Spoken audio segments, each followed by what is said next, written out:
64 दिवस आपल्या हृदयामध्ये समाविष्ट करणार आहोत आणि त्याच आठवणींच्या आधारे आपण पुढच्या वर्षीपर्यंत बाप्पांची वाट पाहणार आहोत, जी आपली ताकद बनणार आहे. बोला गणपती बाप्पा मंगल मूर्ती.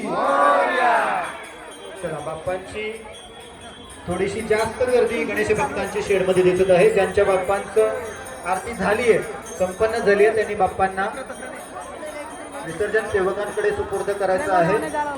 आणि ज्यांच्या बाप्पांचं विसर्जन देखील झालंय आणि त्यांना विसर्जन सोहळा पाहायचा असेल, त्यांनी उजव्या बाजूला येऊन कठड्याकडे बाप्पांचं विसर्जन सोहळा पाहायचा आहे.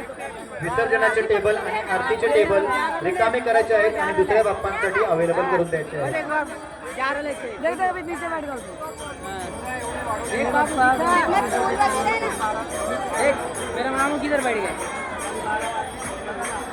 संपूर्ण महाराष्ट्राला नवे नवे परप्रांतामध्ये